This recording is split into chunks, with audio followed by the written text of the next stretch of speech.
Twelfth class की physics के chapter number 9 यानी ray optics and optical instrument वाले चैप्टर को हम स्टार्ट कर चुके हैं।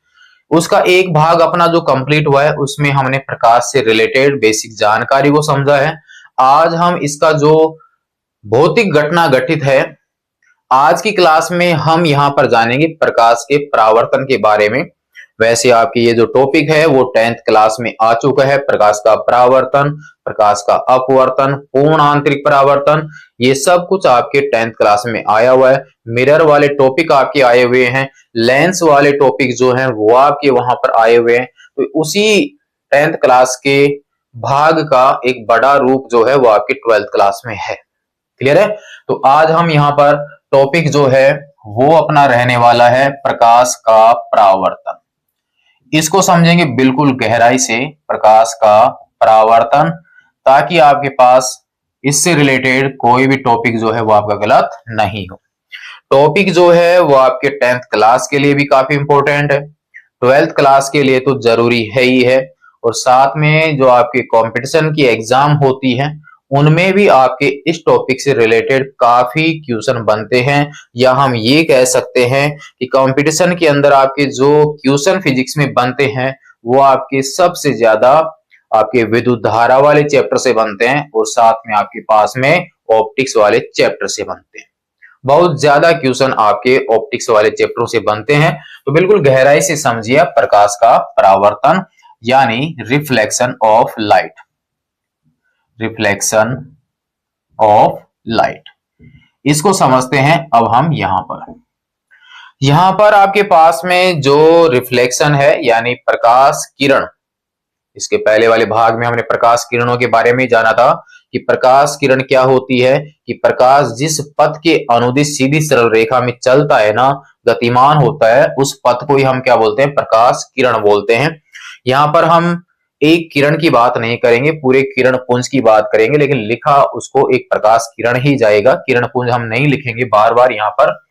तो जब कोई प्रकाश किरण जो है वो किसी सतह पर आपतित होता है, जब कोई प्रकाश या प्रकाश किरण जो है किसी सतह पर आपतित होती है यानी किसी सतह पर वो गिरती है, तो वहां पर उस सतह से वो टकराएं और वापस उसी मीडियम में चली जाएं जिस मीडियम से वो आई थी। जैसे मान लीजिए यहां पर ये जो मार्कर है वो इसके ऊपर आपतित हो रहा है और वापस वो इधर ही आ जाए, जैसे हवा से गया है ये, तो वापस इसी मीडियम में वापस आ जाए, तो यही होता है प्रकाश का परावर्तन।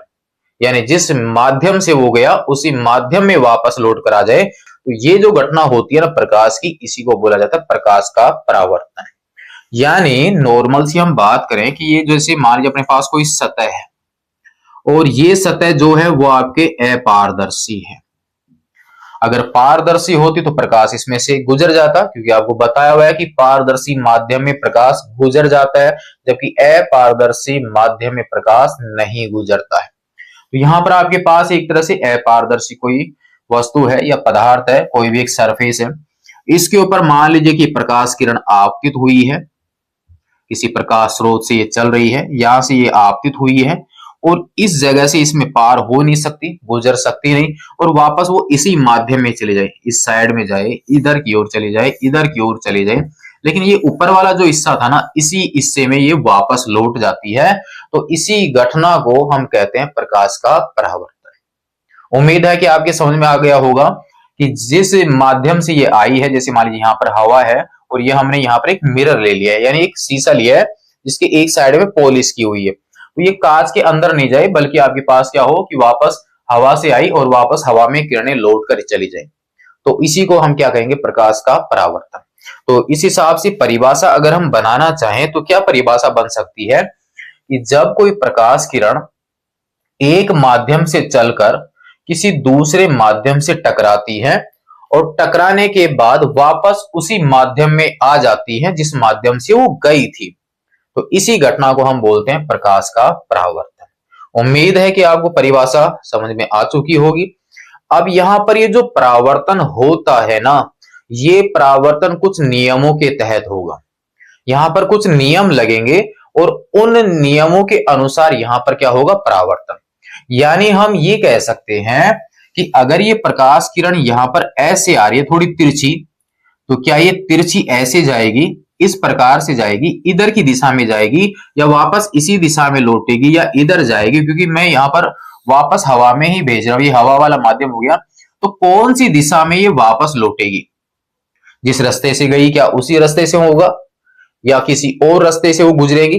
क्योंकि इधर तो ये पार होंगी नहीं, बाकी इधर की साइड आएंगी, लेकिन जाएंगी किस ओर? तो वहां पर एक नियम लगने वाला है आपके पास। तो यहाँ पर परावर्तन से रिलेटेड दो नियम होते हैं, उन दो नियमों के तहत यहाँ पर क्या होगा? परावर्तन। और वो आपके पास दोनों नियम जो है ना, वो सभी प्रकार के सरफेस पर लागू होते हैं, चाहे सरफेस आपका प्लेन हो और चाहे वो आपका खुरदरा हो, यानी आपके ऊपर नीचे वाली सतह हो।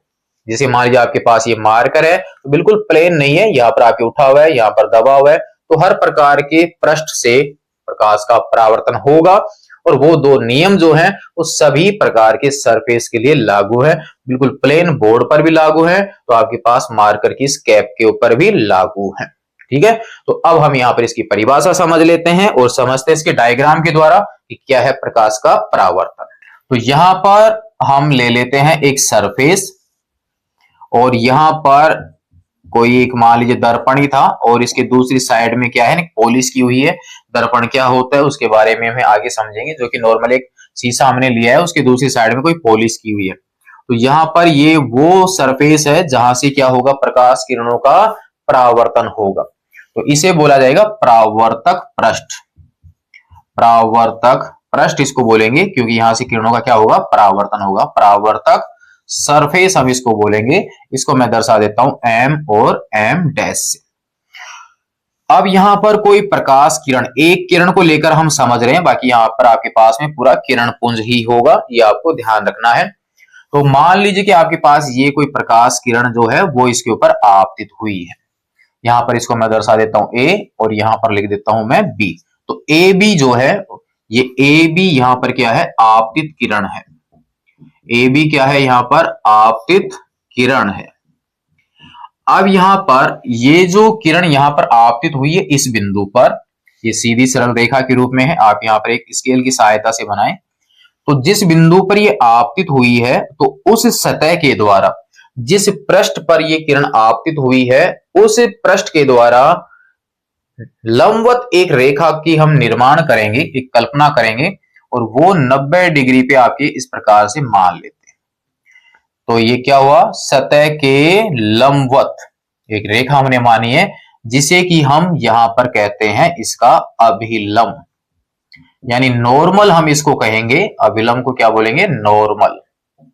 ठीक है, इसको मैं दर्शा देता हूं एन से। तो बी एन जो है वो क्या बन गया अपने पास में? अभिलंब। बी एन यानी अभिलंब जो है हमेशा उस पृष्ठ के तल के क्या होगा? लंबवत होगा, यानी यहां पर सतह और इसके बीच में कितना डिग्री का कोण होगा? 90 डिग्री का। तो ये आपके पास में क्या है? अभिलंब है। बिल्कुल आसानी से और तसल्ली पूर्वक आप यहां पर इस चैप्टर को समझिए, काफी अच्छा ये चैप्टर आपके रहने वाला है।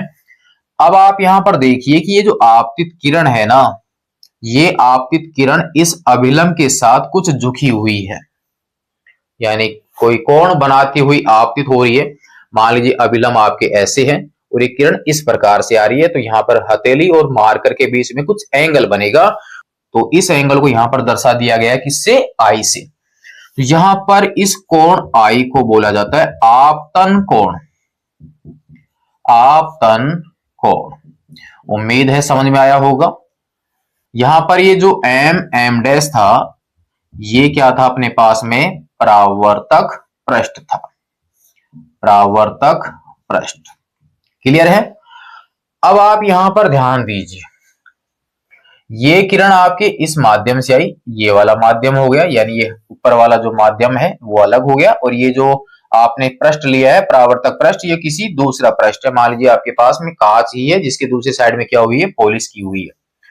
तो किरण जो है वो आपके इस मिरर के ऊपर, या आपके जो माध्यम लिया दूसरा, इसके ऊपर की साइड में वापस लौटेगी। अब किधर की ओर लौटेगी ये हमें यहाँ पर फिलहाल पता नहीं है, तो मान लीजिए हम इसको इधर भेज देते हैं, और ये गया इधर की ओर। इसको मैं दर्शा देता हूं किससे? सी से। तो ये बी से सी की ओर ये जो किरण आपके बढ़ रही है ना, ये आपके पास, अब ये तो आपके आगे तक जाएगी, यहां तक तो रुकेगी नहीं आपके पास। तो यहां पर आपके पास इस BC को हम क्या बोल सकते हैं, परावर्तित किरण, क्योंकि ये आपके यहां से टकराकर वापस लौटी है। तो यहां पर BC को हम क्या बोलेंगे, परावर्तित किरण। एक एक पॉइंट को बिल्कुल आसानी से आप समझिए, तसल्ली पूर्वक समझिए, क्योंकि हमें आगे चल के ये देखना है कि इस किरण को क्या बोला जाएगा, ये क्या है, ये वाली लाइन को आप क्या बोलोगी। तो ये हो गया परावर्तित किरण। अब आप यहां पर ध्यान दीजिए कि ये जो परावर्तित किरण है ना, ये भी इस अभिलंब के साथ कुछ कोण बनाती हुई गुजरी है। यानी अभिलंब आपका कुछ ऐसा था, ये किरण आपकी यहां पर आपतित हुई और ये किरण जो है वो आपके इस प्रकार से निकल गई। तो वापस आपके पास इन दोनों के बीच में क्या बन रहा है, कोण बन रहा है। तो ये आपके पास परावर्तित किरण जो है वो भी इस अभिलंब के साथ कुछ कोण बनाती हुई जा रही है, और इस कोण को यहां दर्शा दिया गया किससे, R से। तो यहां पर ये जो कोण R है इसे बोला जाता है परावर्तन कोण। परावर्तन कोण।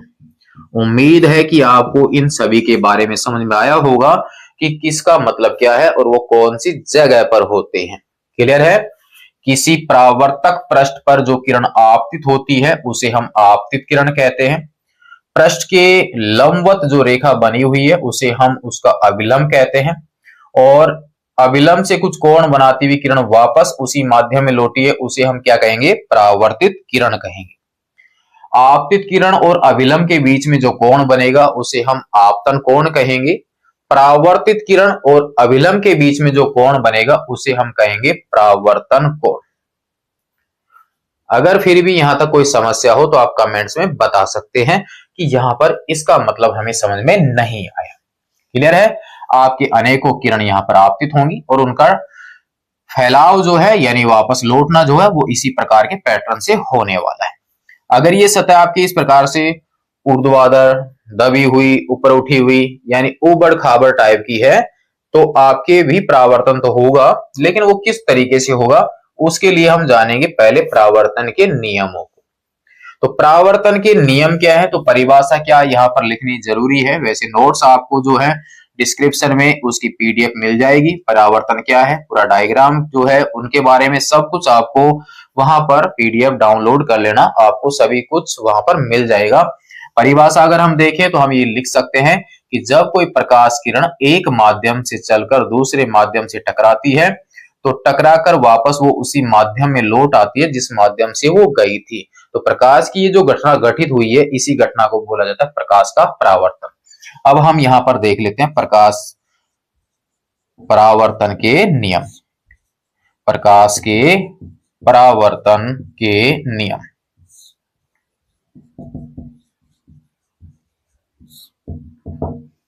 प्रकाश परावर्तन के नियम, दो नियम अपने पास यहां पर रहने वाले हैं। तो पहला जो नियम है वो तो ये है कि यहां पर आपतन कोण का जो मान है वो परावर्तन कोण के मान के क्या होता है, बराबर होता है। तो आप ये लैंग्वेज में लिख सकते हैं कि आपतन कोण का मान परावर्तन कोण के मान के क्या होता है, बराबर। जिसको मैं शॉर्टकट में लिख देता हूं इस प्रकार से, कोण I जो है वो कोण R के क्या होगा, बराबर होगा। सभी प्रकार के पृष्ठों के लिए ये वाला नियम लागू है।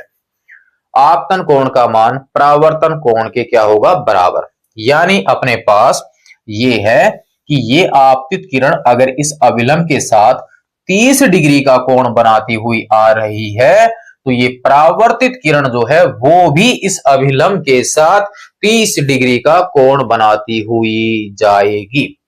अगर 45 डिग्री से आ रही है तो 45 डिग्री से ही लौटेगी। अगर आपके 15 डिग्री से आपतन हो रहा है तो 15 डिग्री से ही परावर्तन होने वाला है। उम्मीद है कि आपको समझ में आ गया होगा। यानी ये जो गैप आपकी इतनी चौड़ाई में मैंने लिया है ना, इतना ही गैप इधर लेना है आपको। पहला नियम ये हो गया। नंबर 2 को समझते हैं। आपको यहां पर ये जो 3 रेखाएं दिख रही है, एक आपके पास में है AB, NB और BC। क्या ये तीनों लाइन इस बोर्ड पर ही स्थित है? यानी कुछ समझते हैं इस प्रकार से।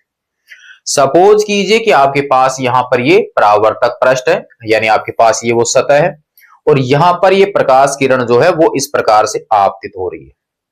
तो इसका मतलब है कि यहाँ पर ये जो प्रकाश किरण आपतित हो रही है वो आपके इस प्रकार के ऊर्ध्वाधर तल से आ रही है, यानी ऊपर वाले हथेली के ऊपर वाले भाग से ये आ रही है। तो इस प्रकार से जब इसका आपतन होगा तो ये आपके ऊर्ध्वाधर तल से आई। अभिलंब जो बनेगा वो आपके इस प्रकार से सतह के क्या होगा, लंबवत, यानी ये वाला आपके अभिलंब बना। तो अभिलंब भी आपके कौन से तल में है, इस ऊर्ध्वाधर तल में। अब ये जो प्रकाश की किरण है वो भी आपके उसी तल में होगी जिस तल में आपके ये दोनों थे, यानी आपतित किरण और अभिलंब दोनों जिस तल में थे उसी तल में आपके परावर्तित किरण भी होगी। यानी कुछ ऐसे आपतन, अभिलंब और परावर्तन तीनों इस ऊर्ध्वाधर तल में ही है। समझ में आई बात।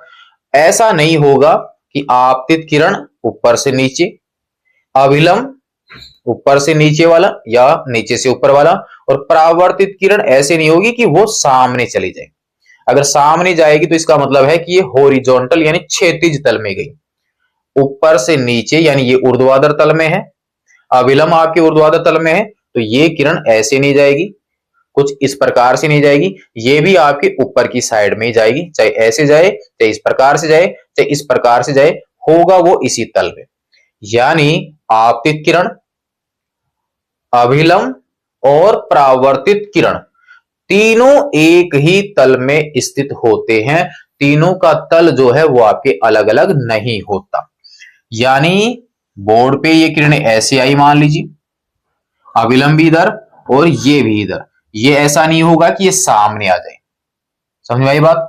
या मैंने ये जो सतह ली है वो इस प्रकार से है, तो अब आपकी आपतित किरण देखो इधर से इधर गई है, तो ये कौन से तल में आ गई, क्षैतिज तल में। तो अभिलंब भी आपके ऐसे होगा क्षैतिज में, और जाने वाली किरण भी ऐसे रहेगी क्षैतिज में। ये वाला पैटर्न यहां पर बनने वाला है, यानी परावर्तित, अभिलंब और आपतित ये इसी तल में रहने वाले हैं। ऐसे नहीं कि किरण तो गई इधर की ओर, अभिलंब है इधर की ओर, और ये किरण पहुंच गई आपके ऊपर की ओर। तो जब ये ऊपर गई तो ये तल आ गया, जबकि इन दोनों का तल क्या था, क्षैतिज। ऐसा नहीं होगा, तीनों एक ही तल में होंगी, चाहे वो आपके क्षैतिज में हो और चाहे वो आपके ऊर्ध्वाधर में हो। तो दूसरा नियम अब आपके पास क्या है, आपतित किरण,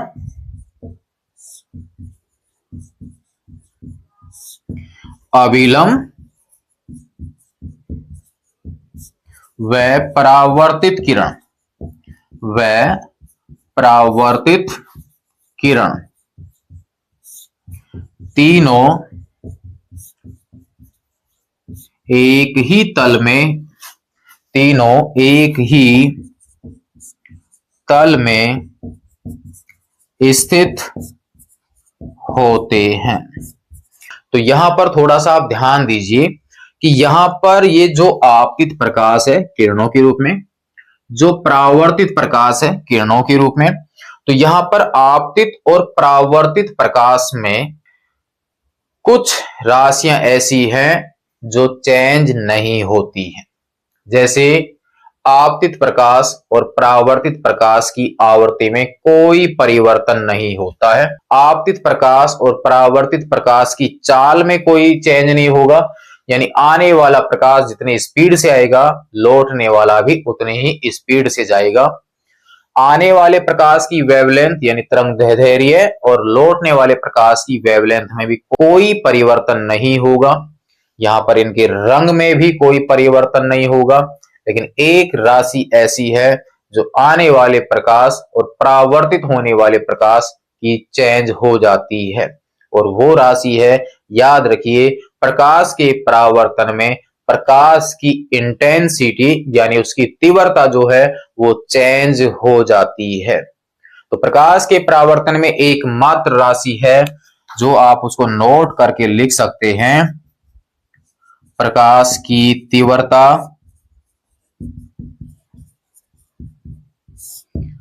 परिवर्तित हो जाती है। कौन सी घटना में, प्रकाश के परावर्तन की घटना में परिवर्तित हो जाती है। बाकी अन्य जो राशियां हैं वो चेंज नहीं होती है। ये सतह जो है वो कौन से माध्यम को आपने यूज किया है उस माध्यम के हिसाब से वहां पर तीव्रताएं भी क्या हो जाती है, अलग अलग हो जाती हैं। आपने मान लीजिए सरफेस लकड़ी वाला लिया है, आपने कांच लिया है, कुछ और लिया है, तो इस सरफेस के अकॉर्डिंग वहां पर तीव्रता क्या हो जाती है, बदल जाती है। उम्मीद है कि आपको समझ में आ चुका होगा। अब अपने पास में ये जो किसी समतल सतह पर प्रकाश का जो परावर्तन हुआ है, हमने यहाँ पर ये जो परावर्तक पृष्ठ लिया वो कैसा है, प्लेन है। समतल सतह से जो प्रकाश का परावर्तन होता है ना, उस परावर्तन को हम यहाँ पर नियमित परावर्तन या रेगुलर रिफ्लेक्शन कहते हैं। ये जो डायग्राम आपके पास में है वो एक तरह से कौन से परावर्तन को समझा रहा है, नियमित परावर्तन को। तो परावर्तन आपके दो प्रकार का बन जाता है, एक नियमित परावर्तन, दूसरा है विसरित परावर्तन। ठीक है, तो विसरित परावर्तन क्या होगा उसको हम यहां पर समझ लेते हैं। नियमित परावर्तन का डायग्राम आपका कंप्लीट हो चुका है, जिसे चाहे तो दोबारा से हम यहां पर समझ लेते हैं, उसका डायग्राम समझ लेते हैं। नियमित परावर्तन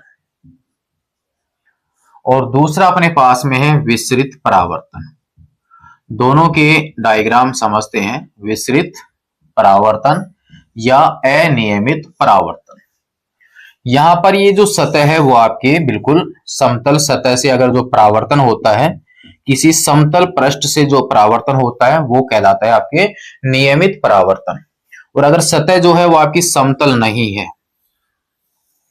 तो वो आपके पास में परावर्तन जो होगा वो आपके कहलाएगा अनियमित परावर्तन या विसरित परावर्तन। ठीक है, यहां पर ये पृष्ठ हो गया एम, एम डैश, एम और एम डैश। अब यहां पर प्रकाश जो है वो इसके ऊपर आपतित हो रहा है किरणों के रूप में। तो ये आपके पास में समांतर प्रकाश किरण पुंज, समांतर प्रकाश किरण पुंज, ये आपतित किरणें हैं। यहां पर परावर्तन को समझना है तो सबसे पहला काम आपको क्या करना है कि उस सरफेस पर जहां पर किरणें आपतित हो रही हैं तो वहां पर आप सबसे पहले अभिलंब का निर्माण कीजिए। और अभिलंब क्या है, उस पृष्ठ के 90 डिग्री पर जाने वाली रेखा।